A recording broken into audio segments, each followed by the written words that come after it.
අයිබෝන්. අද අපි ඇවිල්ලා ඉන්නේ දකුණු පළාතේ හම්බන්තොට දිස්ත්‍රික්කයේ හදවත බඳ තැනකට. ලියංගස්තර අමුණ.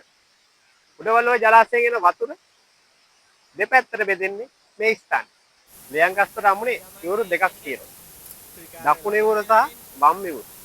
මේ යුර දෙක හරහා තමයි ප්‍රදේශයේ කෘෂිකාර්මික ජනතාවට ජලය අරන් යන්නේ. මේ එක යුරක් යන්නේ විජයගම ජලාශය. විජයගම ජලාශයට යන යුර විජයගම සූරේවැව වගේ විශාල ප්‍රමාණයක් මිනිස්සුන්ගේ කෘෂිකාර්මික කටයුතු වලට දිනදා ජීවිතේ ජන ජීවිතේ කටයුතු වලට තමයි වතුර අරන් යන්නේ.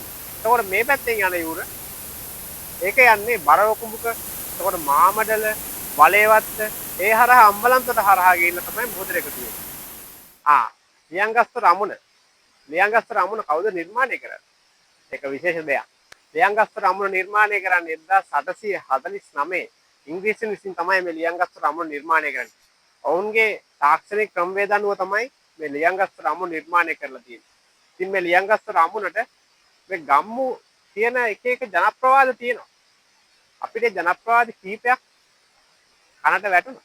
අපි බලමු මේ මොනවාද කියලා. ගම්වාසීන් පවසන විදිහට ඉංග්‍රීසීන්ට මෙය නිර්මාණය කර ගැනීමේදී අමුණ කිහිප වරක්ම කඩා වැටීමට ලක් වුණා. ඊට විසඳුමක් ඇටියට ඉංග්‍රීසීන් බිල්ලක් දීමට කටයුතු කර ඇති බව ජනප්‍රවාදයේ සඳහන් වෙනවා. ඒ සඳහා අසල සිටි බුලත් දෙලෙන්දවි යොදාගෙන ඇත.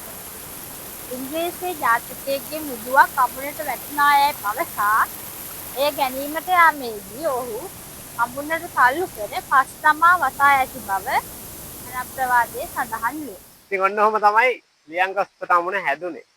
සුද්ධෝ ඉතින් ඉංග්‍රීසියෙන් මොකක් හරි කූට උපක්‍රමයක් යොදලා තමයි මිනිස්සෙක් බිලිදීලලු මේ අමුණ නිර්මාණය කරේ. ඊට පස්සේ තමයි මේ අමුණ දිගටම වැඩ කටයුතු කරගෙන ගිහින් තියෙන්නේ. 1849 ඉංග්‍රීසි විසින් මේ අමුණ නිර්මාණය මගදී නවතා දමා තියෙනවා. ඊට පස්සේ වාරිමාර්ග දෙපාර්තමේන්තුව විසින් මේ ඉදිකිරීම් කටයුතු 1889 දී තමයි අවසන් කරලා මේ වගේ ජනතා හිතේට පත් කරලා තියෙන්නේ. මේ අමුණ දිගින් අඩි 240ක්, විවර 18ක් සහ මෙහි තියෙනවා වැලි පිරුණට පස්සේදී ඒක අරින ඒක වාරිමාර්ගයේ ක්‍රමවේදයක් තියෙනවා ඒකට. ඒ කියන්නේ කාණු 4ක් තියෙනවා. ඒ කාණුවක් සාමාන්‍යයෙන් ඇරියට පස්සේ මෙතන වැඩ කරන පරිපාලකවරයා අපිට කිව්වේ සාමාන්‍ය කිලෝමීටර ගාණක් මේ වැලි ටික සුද්ධ වෙලා යනවා. මේ විදිහට තමයි මේකේ තාක්ෂණය හදලා තියෙන්නේ. කාණු 4කින් සමන්විත වෙනවා මේ අමුණ. ඒ වගේම පාලන විවර දෙකක් තියෙනවා.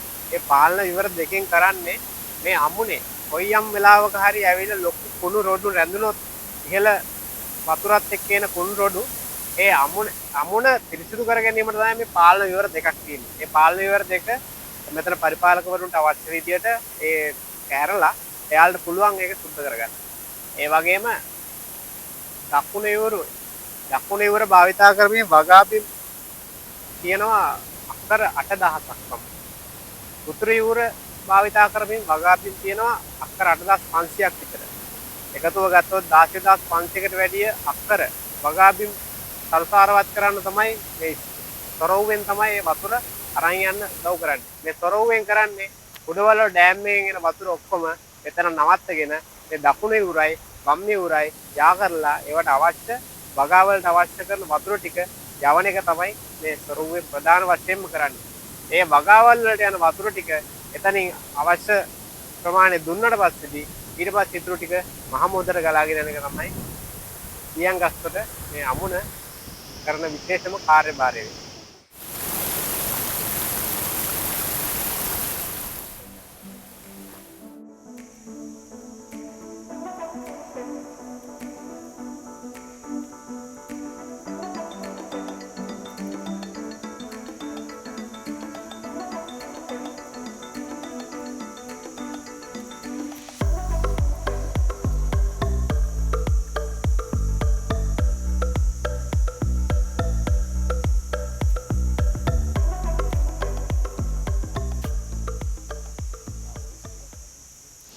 අපි ලියංගස්තරේ සමු ගන්නවා. අපේ ඊළඟ නැවතුම් වෙන්නේ මේ ලියංගස්තර දකුණු යුර බලවේගඟ කරා මාමඩල කියන ගම්මානේ. අපි බලමු අපි මාමඩල ගම්මානේ ගොඩක් දේවල් කරන්න ප්ලෑන් කරගෙන තියෙනවා. එහෙනම් අපිත් එක්ක එකතු වෙලා ඉන්න. අපිට subscribe කරලා bell icon එක click කරලා තියාගන්න. අපේ ඉදිරි vlog වීඩියෝ ඒ වගේ දේවල් අපිත් එක්ක එකතු වෙලා ඉන්න. එහෙනම් දෙවියන් හම්බ වෙමු.